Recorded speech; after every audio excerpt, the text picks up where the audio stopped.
George Weigel, Distinguished Senior Fellow of the Ethics and Public Policy Center, is a Catholic theologian and one of America's leading public intellectuals. His honors and achievements are many and include 19 honorary doctorates and being awarded the Papal Cross. Additionally, Mr. Weigel is a senior Vatican analyst for NBC News. George Weigel is the author and editor of more than 30 books, but is perhaps best known for writing the authoritative and New York Times best-selling biography of Pope St. John Paul II, Witness to Hope. Give a big welcome to George Weigel.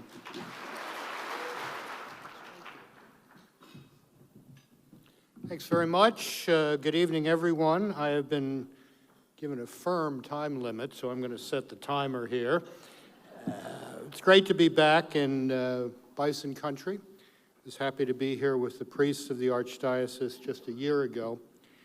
And thank you, Bishop Folda, for welcoming me to your home, Father Cheney, for inviting me to be here. 2 weeks ago, we marked the 60th anniversary of the opening of the Second Vatican Council. 2 weeks from now, we'll have an election. Let me connect those two with a council story that I suspect you haven't heard before. Some months after Pope John the 23rd announced that he was going to summon the Second Vatican Council, the commission to prepare the council agendas wrote all the bishops of the world and said, Pope has had this strange idea that we should get you fellows together. What would you like to talk about? So, bishops from all over the world sent in their ideas. Many of them were focused simply on internal church housekeeping matters, expecting a short council that would be over in a few months.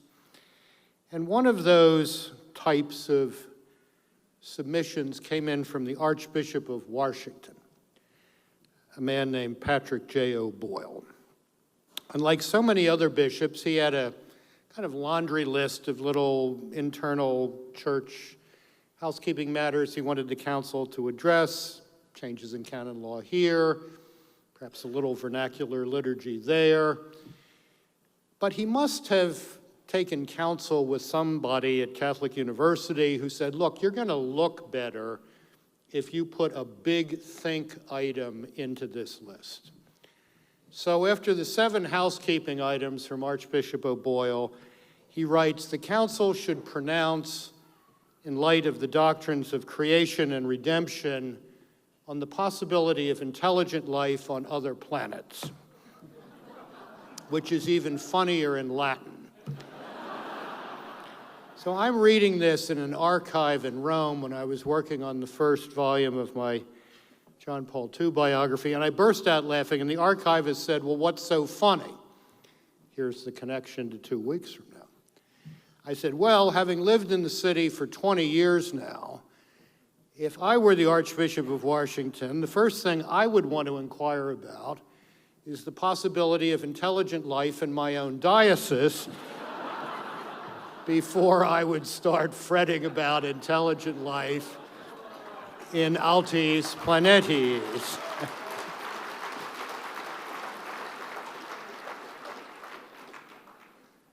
In September of 1990, I was in Moscow for the only time in my life with a group of American political scientists, human rights activists, and whatnot. And we were meeting with men and women who considered themselves the democratic opposition to Mikhail Gorbachev, talking about what's necessary to make a functioning democracy. And we had about 3 hours free one afternoon, and a colleague and I had noticed a young man hanging around our hotel lobby, obviously wanting to practice his English. So we said to him, do you know the Kremlin? He said, sure, I know the Kremlin. Well, would you take us up there and we'll be happy to pay you to do so. So off we go. And inside the walls of the Kremlin are 3 what are called cathedrals in Russian Orthodoxy. How you can have 3 cathedrals in one place, I don't know, but that's what they're called. They had all been beautifully restored for the 1988 millennium of Christianity among the Eastern Slavs, and we're coming up this stone spiral staircase in, I think it was the Cathedral of the Dormition, what we would call the Assumption. And there is this magnificently restored, very large, perhaps a little bit less than one of these screens, fresco of the Last Supper. And it was obviously the Last Supper, couldn't have been anything else but the Last Supper. And this very intelligent 25-year-old Russian youngster says to my friend and me, "Please tell me, who are those men and what are they doing?" I thought, this is what 70 years of communism had done to a culture. It had lobotomized it. It had cut off its memory. I thought that was bad enough, but just this past Monday night, I was listening to a lecture by Archbishop Anthony Fisher of Sydney, Australia, in New York, and he mentioned that he had been in Florence, in Italy, in 1984 on a kind of European pilgrimage of vocational discernment, and he met in the youth hostel in which he was staying a couple of young men from Seattle. And they were going to be in they were going to be in Florence, for one day, and said to young Anthony Fisher, "Is there anything to see here?" Well, he allowed us how there was, and he'd try to show him a few things. So he takes them to the Uffizi Gallery, one of the great art galleries of the world.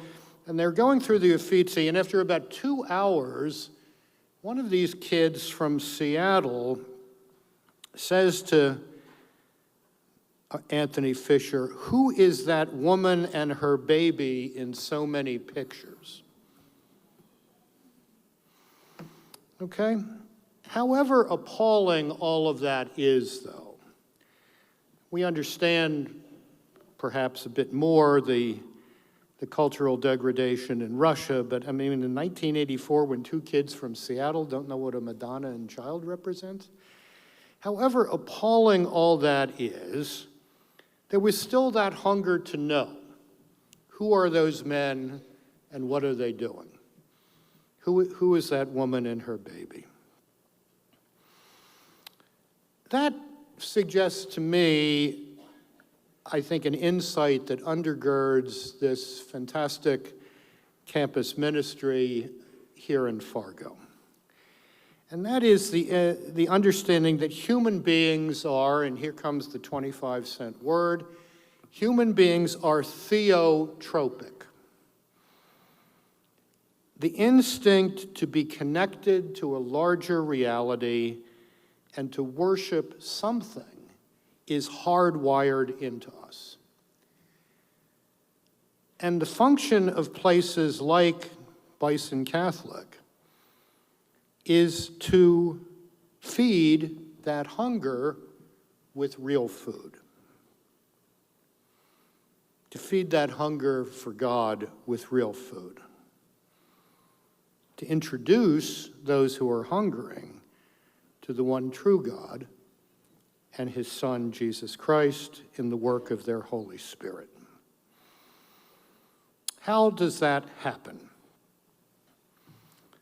Let's take a brief note from St. John Paul II. In September of 1997, I was in Rome working on that first volume of his biography, Witness to Hope, and I read that the Pope was going to be helicoptered up to Bologna on a Sunday night, the following Sunday night, to give the closing address at an Italian National Eucharistic Congress. That seemed normal enough. Then I read that the setup act for the Pope, the undercard, if you will, was going to be Bob Dylan. some genius in the Italian Bishops' Conference had decided that Bob Dylan was an appropriate setup act for Pope John Paul II. So I thought, this is going to be interesting. So at the appropriate time on Sunday night, I parked myself in the faculty lounge of the Pontifical North American College, poured an adult beverage, put my feet up, turned on the television, and sure enough, there was Bob Dylan. You know, hat, guitar, harmonica, the whole shtick. He did 3 or 4 songs and ended, of course, with Blowin' in the Wind. Out comes John Paul II, who's then 77 years old. And he just tosses away his prepared text and starts talking about the Holy Spirit blowing in the wind of the church, preparing us for the great Jubilee of 2000, and he riffs on this blowing in the wind business for 20 minutes. And I'm sitting there and thinking, you know, he has really still got game here. Wednesday afternoon, I am up in the papal apartment for lunch and work on the biography. And the way that used to work is that you'd come into the dining room and the Pope would say this rapid fire grace before meals in Latin in about 2.5 nanoseconds. And before I got myself into the seat across from him, he is looking at me with that penetrating glance across the table and saying, "Who is Bob Dylan?"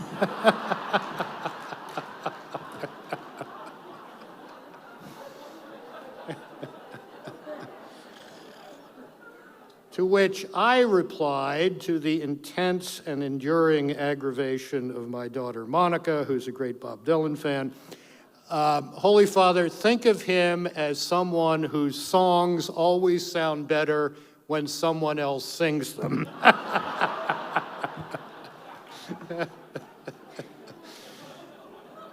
The notion of Bob Dylan as the winner of the Nobel Literature Prize was buried in the womb of the future in those days. Well, I think we actually can learn something from that.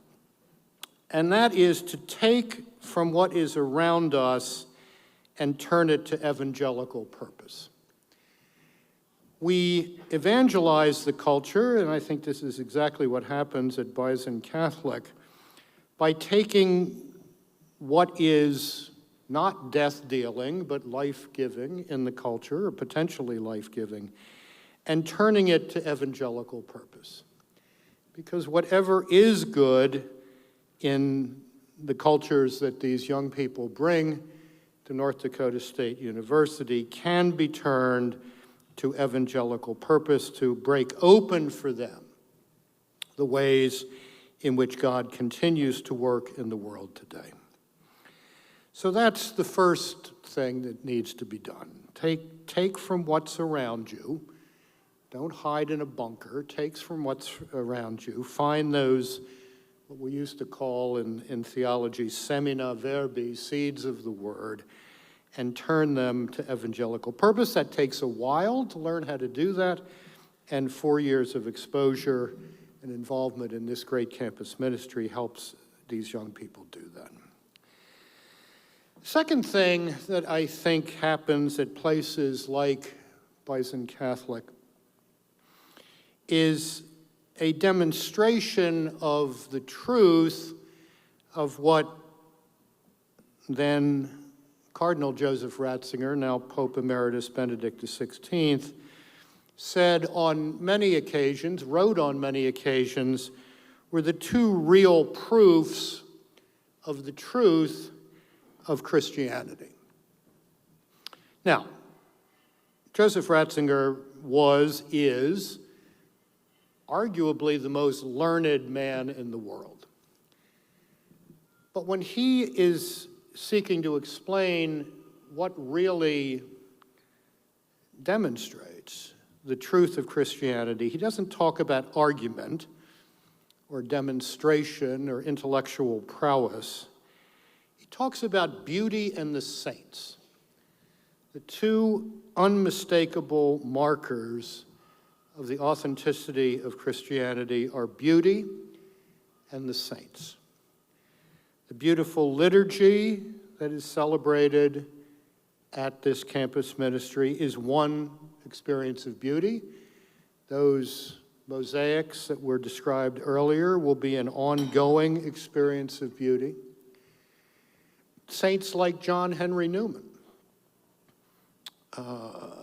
patron of the ministry, as well as St. Paul, are markers of the truth of Christianity, beauty and the saints. So young people coming from a world that is so filled with ugliness today, in so many forms, encountering beauty and the saints are going to be interested in asking the question, how can anyone live like that? How can such beauty be created? How can those saints live like that? And then the door is open to saying, well, they can live like that because of Jesus Christ. May I tell you about him? The third component of all of this, Father Cheney mentioned this briefly, as did, I think, both of our fine speakers, is the Catholic intellectual life. We are living in a seriously dumbed down culture right now. Seriously dumbed down culture right now. Just when you think something more stupid couldn't happen, it does. So to meet an intellectual tradition that, by the way, is at the foundation of what the Western world means by a university. Catholic Church invented universities. We invented it in the 13th century. Places like Bologna and Paris. Can you imagine being in Paris in the 13th century? You get to choose between Thomas Aquinas and Bonaventure for your theology course.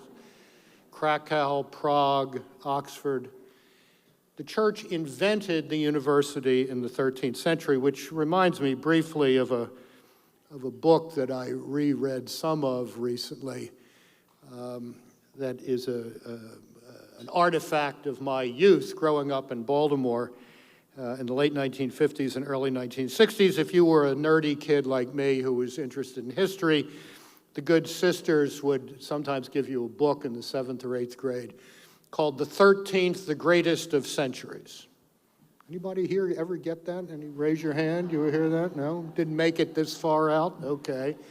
Very good. So I'm rereading this recently, and it makes a great demonstration of how the church, in fact, invented the university and what that meant for the development of the culture of the Western world. But I said to my wife after musing around this book for a while, the 13th, the greatest of centuries, arguable, but to have a really great century, you would need to add modern dentistry, anesthesia, and single-barrel bourbon. And then you have got yourself a serious century here. Catholicism puts the world together. The Catholic intellectual life is an integrating, synthesizing, comprehensive view of human nature, human origins, human community, human destiny. And in a world that is not only ugly and stupid, but when everything is fragmented, just bits and pieces of stuff here and there, nothing really tied together. The Catholic intellectual tradition helps young people, helps all of us pull things together. And by developing within our young people a capacity to understand how things fit together conceptually, it helps them to live integrated lives of spiritual, intellectual, cultural, civic integrity. And the fourth component is community. And both of our speakers tonight were very eloquent on that point. About 15 or 20 years ago, one of the great Catholic educators of our time, who unfortunately died about 5 or 6 years ago, Dr. Don Briel of the University of St. Thomas in the Twin Cities, said to me, have you ever noticed that young people don't date anymore? They travel in packs. And I said, well, actually, I hadn't noticed that, but now that you mention it, I'll take your word for it.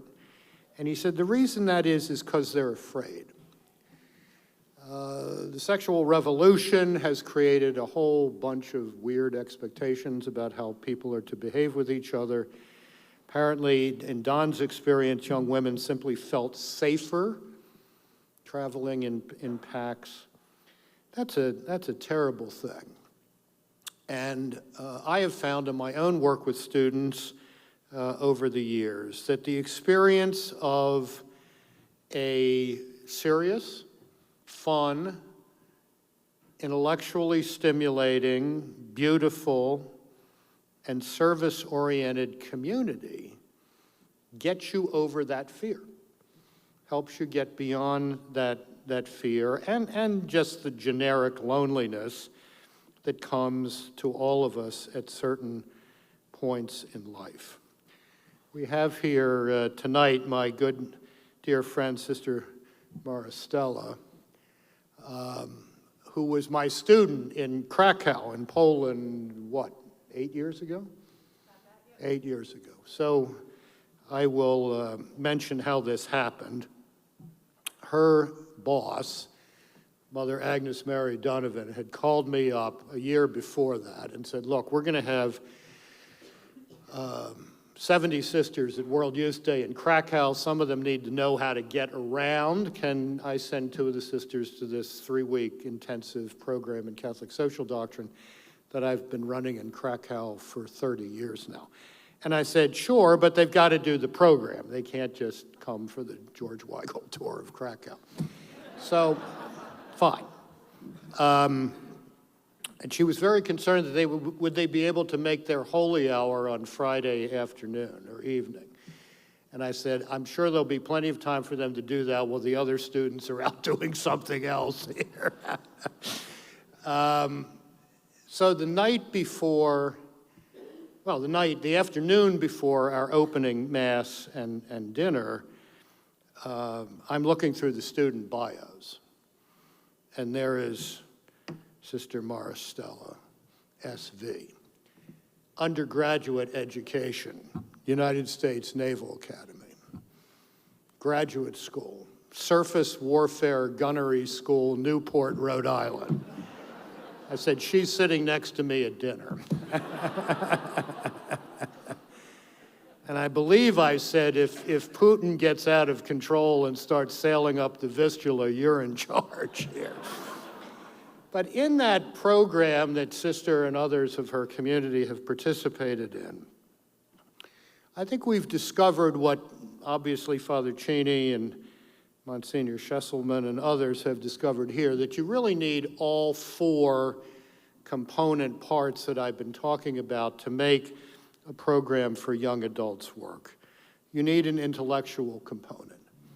You need a liturgical component, and that's probably the most important. The community that forms around the Eucharist is a genuine, life-affirming community. You need an aesthetic component, that experience of beauty and the richness of the Christian tradition and art and literature and architecture and music. And you need that experience of community. You need that experience of a free space where young people can talk about what's on their minds without fear of being thought weird or strange or whatever. And all of that is going on here.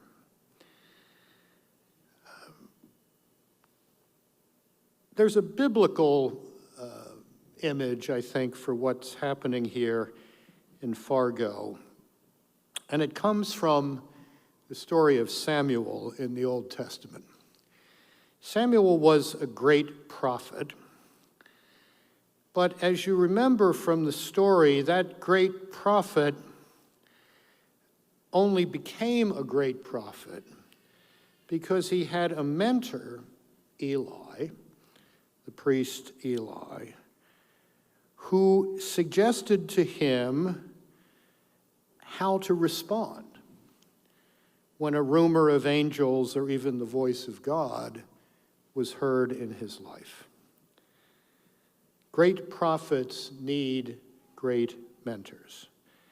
That's what Father Cheney is, Monsignor Schesselman, all the others who work at bisonCatholic. They are mentors who are helping these prophets of the future learn how to hear the voice of God, learn how to be attentive to a rumor of angels in their lives. And that's very, very important for all of us. It's obviously important for them, but it's very important for all of us too. Because I don't need to underscore the difficulties of the times in which we live. I remember so well in the last years of John Paul II how it seemed that things were going the right way, that the world had finally learned from its mistakes in the first 2/3, 3/4 of the 20th century and was pointed in a better direction. We know that that optimism was more than a little bit misplaced, but we don't lose hope because of that. And in these days, recently, the past few years, pandemic, terrible war of aggression in Ukraine, others of my students being killed in that war. I've often had a chance to reflect upon a statement of Pope Pius XI in the 1930s as the shadow of totalitarianism was extending across Europe. There was a favorite saying of Dorothy Day, one of the founders of the Catholic worker movement. And in those days, Pope Pius XI said, "Let us thank God that he makes us to live among the present difficulties. It is no longer permitted to anyone to be mediocre." The present challenges, the present difficulties are a summons to excellence for all of us, Christian excellence, Christocentric excellence. And that's what happens here. Young people are being called to Christ-centered excellence. So in supporting this remarkable campus ministry, truly one of the flagships in a golden age of campus ministry in the United States right now, you are providing mentors to the prophets of the future, and they will thank you for that, and I thank you for that and for having me here with you tonight. Thank you.